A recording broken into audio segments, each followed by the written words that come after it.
there, Julie here. Hey, so it is the last day of November 2021 and tomorrow's December 1st, and I'm kind of feeling some feels I wanted to share here.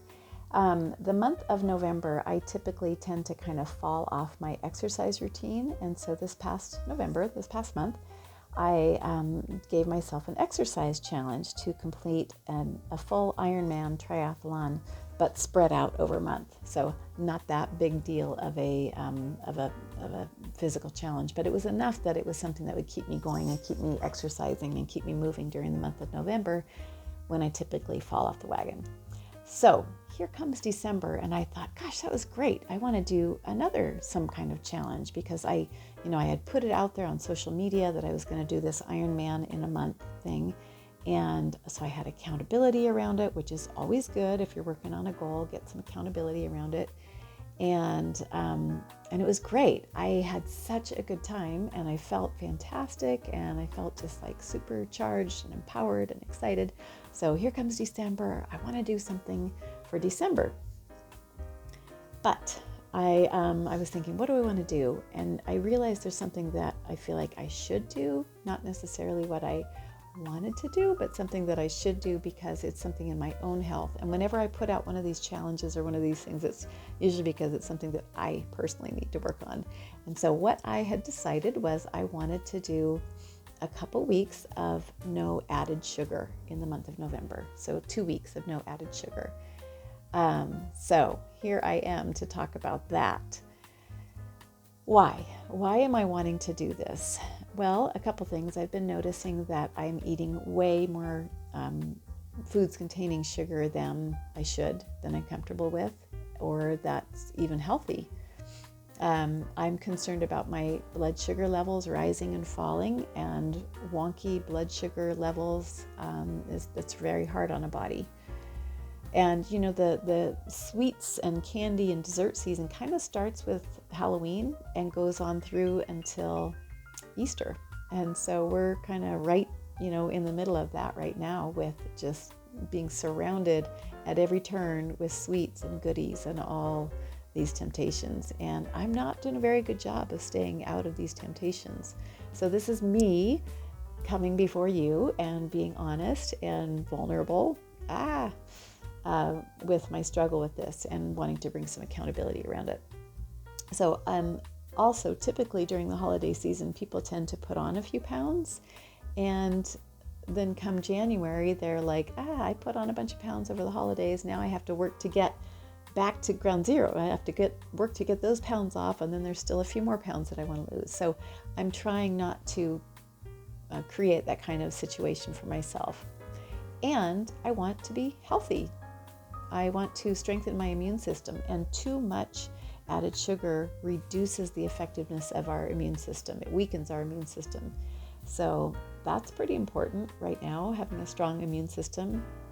I don't know if you've noticed, but there is a worldwide something going around that's causing a lot of people to be sick. So I want to lessen my chances of getting sick by having a strong immune system. And when I have too much sugar, I don't have a strong immune system. Okay, something else is that when I eat sugar, I want more sugar. Do you ever experience that? You consume sugar and you want more sugar. That's just the way it is. It produces cravings in us. So there are a lot of health concerns surrounding having too much sugar in our diets, and I'm just going to rattle off a few of them here. So obesity, accelerated aging, inflammation, joint pain, fatigue, depression, anxiety, weakened immune system, like I just talked about, wacky hormones like difficult periods, menstrual irregularities, a harder time in the approach to menopause. Also, sugar is linked with cavities, of course, gum disease, non-alcoholic fatty liver disease. We've probably all heard of someone who had fatty liver disease from drinking too much alcohol, but sugar can make this non-alcoholic fatty liver disease. And I don't think I'm not in that space. I'm not having that much sugar, But this is something that happens to people sometimes. Also, sugar, of course, is linked with diabetes and heart disease and cancers. So it's pretty serious. I mean, it's kind of easy to laugh it off, but this is pretty serious stuff. And I find myself, when I start talking about lessening how much sugar I'm having, especially the sugar that's in the form of my favorite pet sugar foods, when I think about not having those, I feel kind of sad. I have like an emotional attachment to this. So that's a problem. I don't want to be like that. So, okay, so how much sugar are we consuming? So 200 years ago, the average American was consuming about 2 pounds of sugar, which is, it's not that much. In 1970, the average American was consuming about 123 pounds of sugar. And now, the average American is consuming about 152 pounds of sugar. So we don't want to be that person. We don't want to be the average American with that, for sure. Do you guys remember in the 1990s when we had that fat phobia? Like everything was low fat, no fat. They made desserts that were like no fat, low fat dessert. Snackwills, I think was the name of that brand. And they made these desserts that they advertised as healthy, and but when you remove the fat from something, it really doesn't taste that great. So to make the taste better, they added more sugar. So pretty soon, sugar was showing up in all kinds of things. So that's a problem. So I think that's how we went to that jump to 152 pounds of sugar a year. So what constitutes added sugar? And this is another something that makes me feel kind of sad. Honey is one of those things that constitutes added sugar. So is real maple syrup, even though both those things are natural. Molasses, raw sugar, coconut palm sugar, sucrose, fructose, fruit juice concentrate, all these things. Yeah, even fruit juice concentrate. That is something that will, it's an added sugar, gives us a sweet taste, concentrated sweet taste. And the problem with these things is that they spike our blood sugars and produce an insulin response. So that's not good.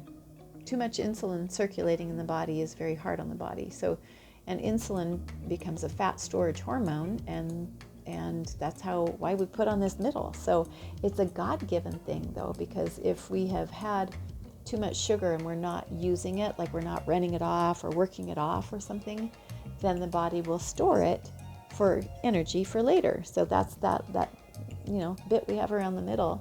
That's what that's for, is for the famine. And maybe someday we'll have a famine, but right now we're not having famines here where I live anyways. And I shouldn't joke about that because, of course, a famine is a very serious thing. But that mechanism of the body storing fat that's what it's for. It's a protective mechanism. But too much of it becomes very harmful for our health, as I read some of the things that too much sugar is associated with. So that's what I'm doing. I'm wanting to do 2 weeks of no added sugar. I also am nervous about it, and coming on here and doing this publicly is hard for me. It was not hard for me to publicly announce that I was doing Ironman in a month. Like working out, exercising, I love that kind of stuff. So it was a joy for me, and I felt great. I felt fantastic. And I anticipate once I get going with this, I'm going to feel fantastic. But for the past couple of days, I've been limiting, kind of weaning myself off of the sugary things that I consume, and I feel a little bit sad. For real, I feel a little bit sad. And I've realized how much I rely on certain sugary things to up my mood. I'm going to show you a few things. Sugar is in so many things right now, like so many of the food products that we buy in the store. Of course, it's not in vegetables or whole fruits or whole grains or anything like that. Sugar's not in those things. So that's what we should be eating, is vegetables, fruits, some clean protein, nuts and seeds, that kind of stuff, whole grains. we can do that. But I was looking in my fridge and my cupboards. Let me show you some things. You know when you're starting to get sick and maybe you take an emergency to try and knock a cold out before it starts? Well, I have this little box of emergency, and one little packet of emergency has, where'd it go? Has 6 grams of added sugar. Nutritionists recommend that you should have no more than 24 grams of sugar in a day. And so that equals down to 6 teaspoons. So 24 grams equals 6 teaspoons. So this has 6 grams of added sugar in it. One of my go-to things that I really, really love, and this makes me really sad, this dark chocolate, and it's 70% cacao, like cacao pow, like that's better than cocoa, but anyways, 70%, and this is supposed to be like, it's supposed to be pretty good. One little square of this doesn't do it for me. I almost always have 2 squares, but one square has 4 grams of added sugar, and I usually have 2, so that's 8 grams of added sugar. Okay, here's another thing that makes me sad. This is like kind of obvious. These dark chocolate chips. I love these. And these have a little, they're 63% cacao, not the 70%, 63% extra dark chocolate. And I am a sucker for marketing. I look at the marketing and I go, ooh, extra dark chocolate. That means it's like extra healthy for me, right? I'll find a way. I'll justify it, sabotage myself. So these have 5 grams of added sugar as well. And it's one little handful is a serving, and I usually have 2 handfuls. So there's that. Okay, so here's another something, and this is a real bummer. So this is Dave's Killer Bread. Dave, I love you, Dave. So this is not about you, Dave. This is about me. You're doing a good thing. It's me who has the problem. This bread is so good. And if when I'm in control, having a slice of this bread would be okay. But this bread has 5 grams of added sugar in it. So when I add it to other things that I eat, it's starting to multiply. Okay, in the mornings, especially this past summer, I was biking to work and I was very active this summer, so I was eating more, and I liked to eat a big hearty breakfast because I was, working out before work. I was riding to work and getting all hot and sweaty and getting a great workout in, so I was eating a pretty good sized breakfast. I would have some oats with chia seeds and ground flaxseed and almonds and walnuts and pumpkin seeds, and then that's dry, so I'd sweeten it up a little bit and moisten it up with some of this coconut milk creamer. Okay, coconut milk. I'm telling you, I'm a sucker for the healthy advertising. They get me every time. So anyways, this organic creamer, it's supposed to be just like a little something you'd put in your tea or coffee or something. 1 tablespoon of this has 3 grams of added sugar, and I was putting about 5 tablespoons in my little oat concoction. So that adds up. This stuff is so good. So bye-bye. Okay, also this was in our cupboard, pasta sauce, marinara sauce, that has sugar in it. Somewhere along the line, I made some ribs. I don't remember what it's for, like a holiday or something.